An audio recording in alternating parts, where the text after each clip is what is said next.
Do you often feel embarrassed in your circle of friends? Like you're saying or doing things that you wish you hadn't said or done? Or like you're thinking, oh no, what are they thinking of me? Why did I do that? I wish I hadn't done that. Why am I so insert derogatory comment here? Keep watching if you want to find out what you can do about it and how to overcome this feeling once and for all. All the way through school, I was the odd one out. I was the one who was not tough enough, who was too sensitive, who thought of weird abstract things that other people didn't understand. Back then, I tried to dim myself. I tried to fit myself into this box of society because I didn't want to be laughed at. I tried to be less of who I was, and it was so very painful. So, does this ever resonate with you? Do you feel like maybe you're the odd one out in your circle of friends or at work? People don't understand you and don't understand maybe your sense of humour. They don't understand the way that you see the world. So, how about starting to look at it in this way instead? We are all on a different frequency, a different energetic vibration.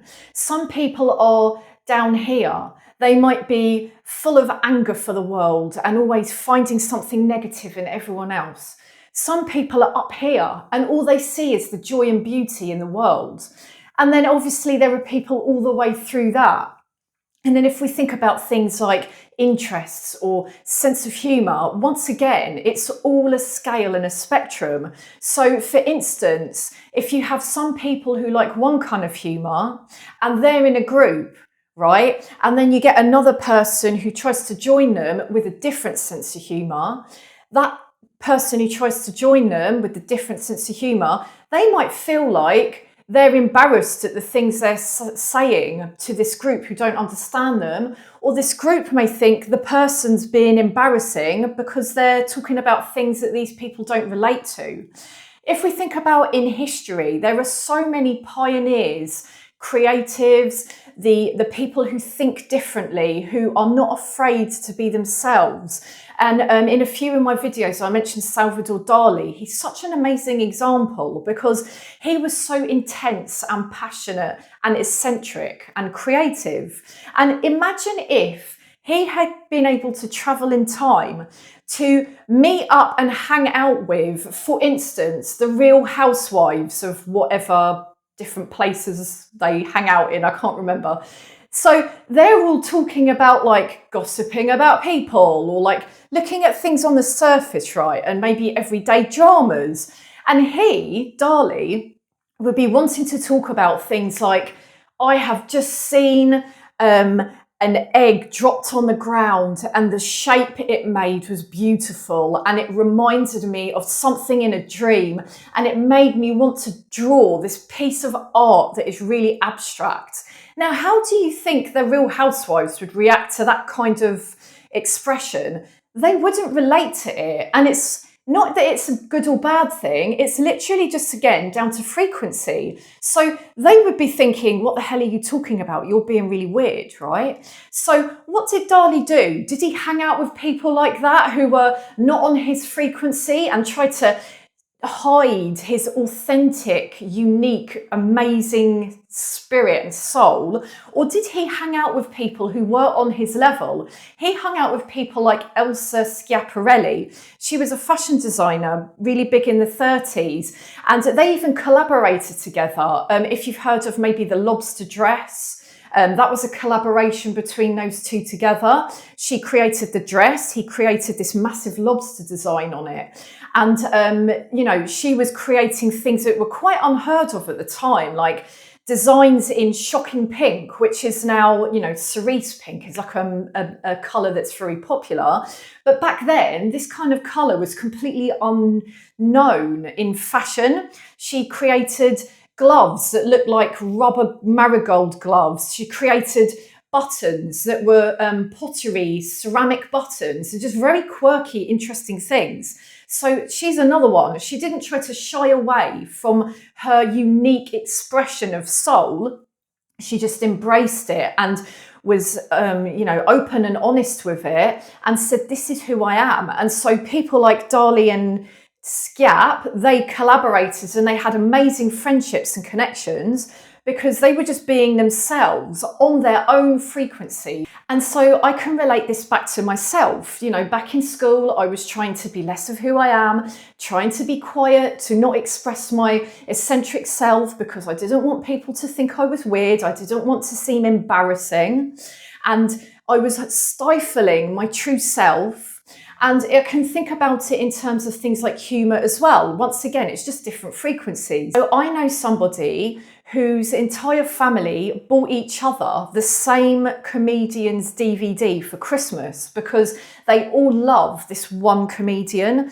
Personally, I don't understand the humour of that comedian, and I like quite abstract or silly or dark humour. So for instance, there's a very dark and intense film that I really enjoy. But if I were to tell maybe 80% of people I know about this film, they would probably think I'm a bit disturbed. But it's actually very funny. It's got dark humour. But the other 20%, they would be grateful to know about this film because it would resonate with their frequency of humour. So to the 80%, I would be embarrassing myself maybe. They would think, oh my God, that's very strange. And it would be awkward, and I would think, oh no, maybe I wish I didn't tell them. What are they going to think of me? The other 20%, they will watch it and they'll be like, yes, this is so funny. And then we'll watch it together and we'll laugh together and we'll just express who we really are. And there will be no embarrassment because we will be on that same frequency. And therefore, the most important thing that you can start to do today is to own your unique self. No matter how quirky, no matter how intense, no matter how mellow, no matter how deep, no matter how serene, no matter how high energy, however you are, however you feel in your heart, the real you, that's the most beautiful and sacred thing. And that is the magic that this world needs. Like Dali, if he had hidden his wonderful self, we wouldn't still be inspired by people like him today. And we can think of frequency like music. So for instance, if you're creating a piece of music, not all tones will go together. Some tones will sound off key, right? So this is exactly the same as how people are on different frequencies. If your tone does not resonate with the tone of those around you, you may feel like your tone is off. It's not actually off at all. It's just off in this particular environment. We can think of it as well, like tuning in to different radio stations. So one person's frequency may be set to the mellow, late night, trying to go to sleep, talking channel, where it's very soft and serene. We're not going very deep. We're just going to think about things in a very soft way, and that is okay. And then you change the tuning of the radio station, although doing it manually, that makes me seem very old. Change the channel on the radio. And what do you have on another channel? Drum and bass, yeah? And it's like, like heavy bass, like intense, and it just feels so good. But to some people, the drum and bass will be way too much. And to other people, the mellow, soft talking won't be enough for them. So once again, this is just frequency. Neither is right or wrong. Each is just right as it is. So what can you do to start to feel less embarrassed about who you are? Is start to realise in which circumstances and situations do I feel like me expressing my true self is too much or not enough for the situation? And what if you can start to give less time to those environments, those groups of people?